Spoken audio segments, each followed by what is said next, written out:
Hi everybody, welcome to a special video edition of the Real HT Info podcast. You can check us out on our website at realht.info. Today we're doing a special video edition so I can show you how to put together a home theater PC. Now a home theater PC isn't that much different than your regular PC that you probably have sitting under your desk right now. A home theater PC is just usually cooler, quieter, and of course you want to be able to hook it up to your television. To that end, we're going to stick with a single hard drive to keep down noise and heat.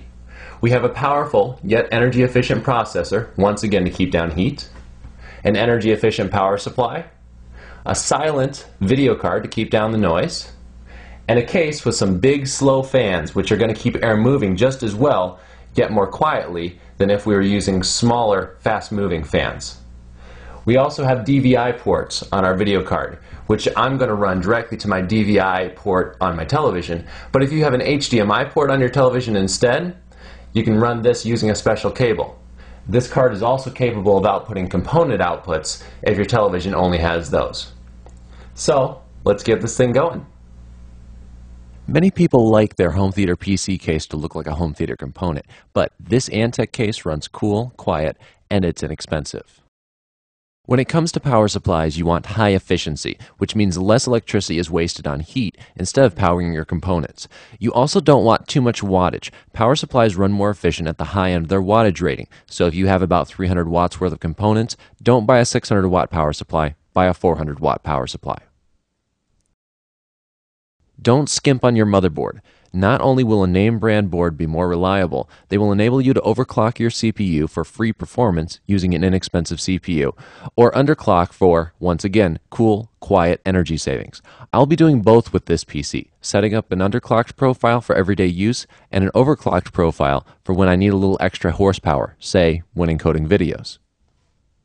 When installing your CPU, be careful to line up the notches and not to bend the pins. If you do bend a pin, try to straighten it out by inserting the bent pin into the end of a mechanical pencil. The stock coolers on more recent Intel chips, unlike those that came with the Pentium 4 chips, are very quiet and also have good cooling performance. Note that they come with thermal paste pre-applied, but if you're reapplying an old cooler or using a cooler that doesn't come with pre-applied paste, make sure you scrape off the old paste and apply new. To install the heatsink, simply align the pins and push down. Start with one corner, then move to the opposite corner.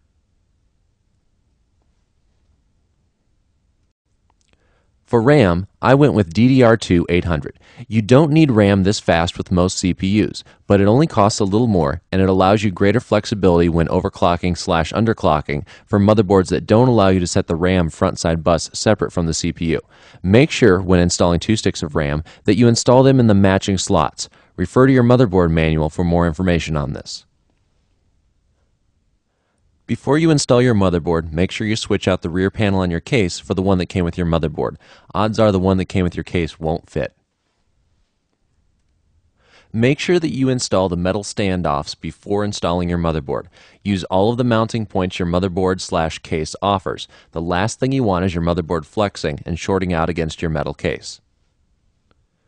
This video card has a huge metal heatsink instead of a fan, which means that it doesn't add to the noise level at all. It also uses NVIDIA Pure Video Processing, which means that you'll have great standard definition DVD and high definition disc playback without using a bunch of CPU cycles, once again cutting down on CPU heat and noise. When installing the card, push the card in by the card itself, not by pushing on the heatsink, otherwise you might bend and snap the heatsink off.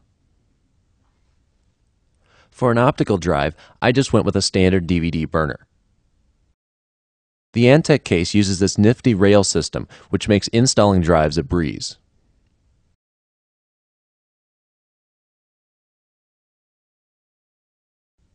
Hard drives come in 2 flavors. For a new build, you want to get SATA, that's serial ATA, not PATA, parallel ATA, if your motherboard supports it.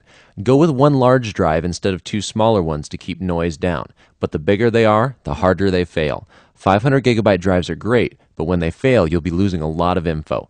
Back up your important information on a regular basis using a program like SyncBack. The Antec has these great little silicone spacers to kill hard drive vibrations that make noise.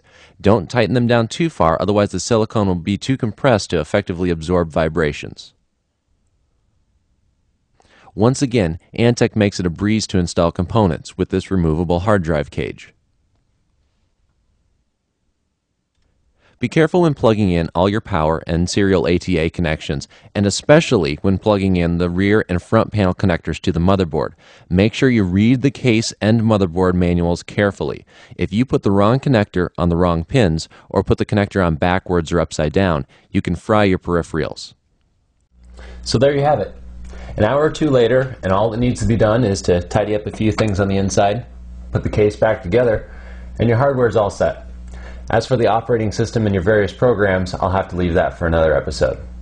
Thanks for watching. You can catch me on the Real HT Info podcast at realht.info. Tune in anytime, and hopefully we'll have a couple more of these video segments on the way. Take care.